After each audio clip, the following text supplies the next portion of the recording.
now we are going to have a moment of faith. Earlier today, I said to my very dear longtime friend, Rabbi Yaakov Bleich, the chief rabbi of Ukraine, that I would like him to be my rabbi, but I'm not Jewish. He said, it's okay. I'm the rabbi for all Ukrainians. I'm your rabbi too. So thank you very much for that and for being here.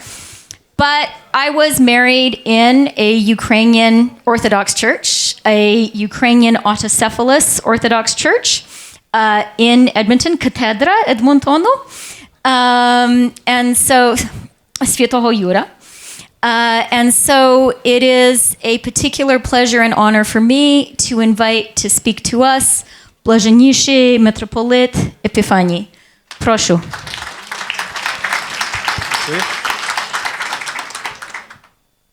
Дорогі друзі, всім доброго і благословенного вечора. Ми нещодавно з вами збиралися в вересні місяці. Час дуже швидко збігає і говорили, яким чином завершити в Україні цю страшну війну. І ця війна, як ми бачимо, має дуже багато різних складових. І одна із них – це релігійна, духовна складова, яку ворог, агресор, використовує у своїх цілях. Which the enemy, the aggressor, is using against us, Ukrainians. We understand this and we see this happening because even in the 13th point of the so-called peace agreement, it is said that the aggressor wants to keep the existence of the Russian Orthodox Church on the territory of Ukraine. So this begs the question, why do they need their church on our territory? Obviously, this is important for us, for them, because this ideology of the Russian world, as we know, has brought very terrible fruit here. That's why we're fighting also on this spiritual religious front, because this is about the spiritual security of our Ukrainian state, because we want all the Orthodox believers to be united in one Orthodox church, and we have our Ukrainian local Orthodox Church, and we gradually are joining this church. People come to realize what it's all about, because a lot of people basically previously did not realize all that and could not understand what kind of church they go into. But I'm sure that with God's help we will prevail and all the Orthodox believers will be in a unified Ukrainian Orthodox Church. And this is a day when we mark this sad fourth anniversary of the war, and it's quite symbolic that the Verkhovna Rada Parliament, at the request of the All-Ukrainian Council of Churches, established the National Day of Prayer. Together, we're praying together, and we started this important day with a joint prayer with the participation of our President and representatives of the European Union, and today in the morning in our spiritual heart in St. Sophia Cathedral, which is quite close by across the street, and we ask God for assistance and support. This is really a miracle. We have been fighting for 4 years. The enemy wanted to overpower us within several days, but we keep fighting, and the strength of our spirit prevails. That's why we should keep our unity and soldier on towards a full and ultimate Ukrainian victory. When we spoke about this in September, today, like we, in the same manner, are thinking about how we can put an end to this war in Ukraine. And I'm sure that with God's help, we will have propitious conditions in which the enemy will have to leave our God-given land. The Lord acts through us, people. It doesn't mean that we should stand at the sidelines and do nothing. No, every one of us should do their very utmost. And if we are sincerely doing this, then together we will be a huge locomotive which will be able to overcome any obstacles put in our way by the aggressor country. We are strong when we are united. The truth is on our side, and the truth and the Lord always prevail. And we should have unbreakable faith in this, and our faith will take us forward. Of course, everyone is tired. If someone says that they are not tired, this would not be true.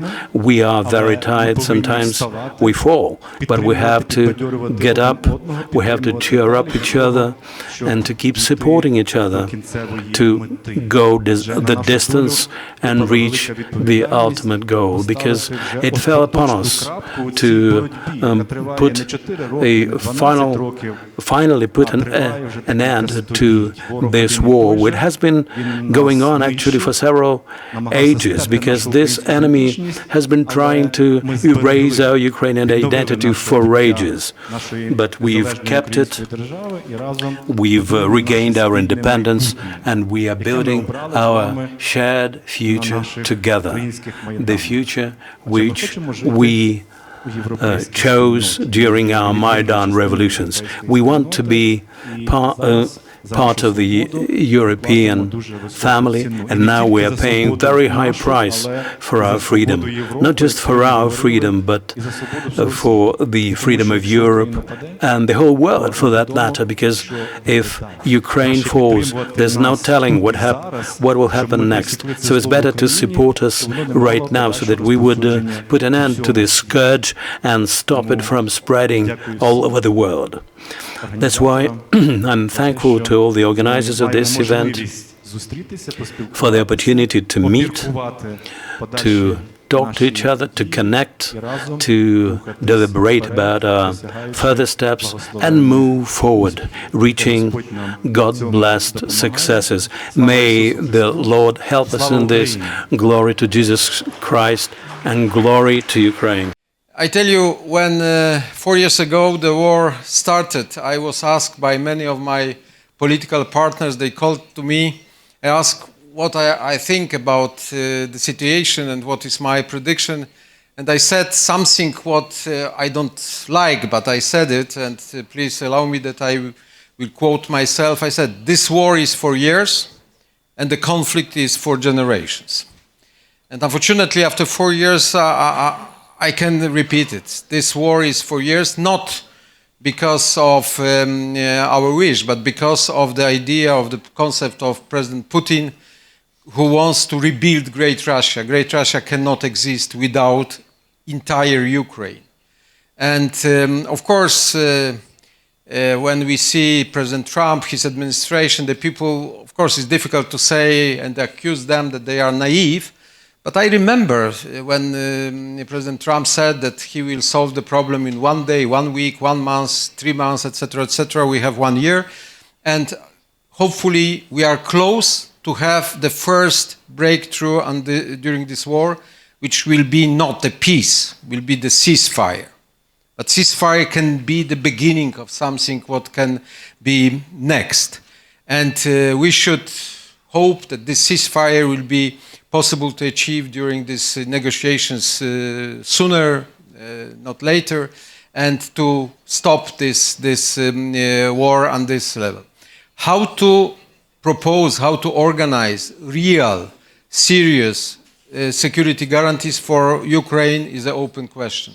I mentioned during our conversation with Mr. Witkov that we remember, especially here in Ukraine, they remember very well Budapest Memorandum. And all these guarantees were signed by the most powerful nations in the world. It didn't work.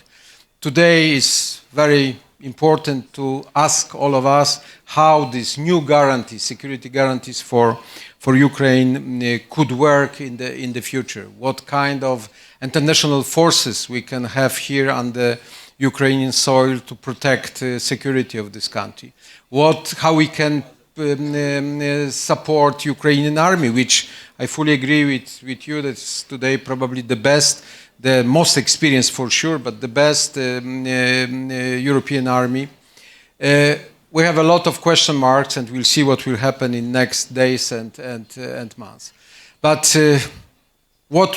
two things what I want to underline now as our task, the task for us Europeans and Americans and all the people supporting Ukraine for a very, very long time. The first, we should open the door for Ukraine in European Union.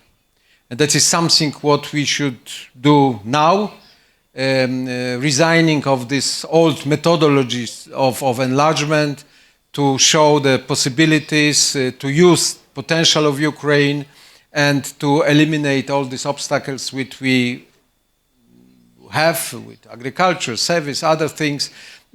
We should have Ukraine as fast as possible as a full member of European Union, because Ukrainians also fighting for all of us, for our values, they deserved for this very, very serious and concrete perspective, full membership of European Union.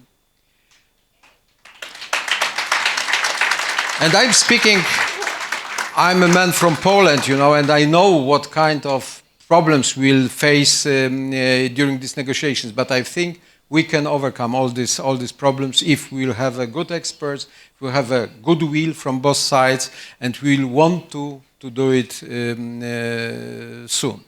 And the second task, the second domestic work, what you have to do in Ukraine is democracy, is a rule of law, is a state of your country, because it's not easy to go after so long war, so long martial law, what you have here, to go back to the democratic rules, to the democratic procedures, to the normal dialogue, to the free media, to everything what is a part of our common values, what is part of our understanding of life, of politics in our countries. You can count on us, on our experience, our support, our advice, but that is your homework. That is something what you have to do soon. And of course, knowing that Russia will use this election campaign before the election as a very, very easy element of manipulation and etc. That is something what we together can do. And I'm sure, and I hope, and I think if we will collect all our efforts together, next meeting, 24th of February next year, will be much more, let's say, optimistic, much more, we cross our fingers for that, and we'll speak about new era of independent, sovereign, democratic Ukraine as a member of our European democratic family. I hope so. I believe in such scenario, and please, together with all of us, let's do everything for that. Thank you very much.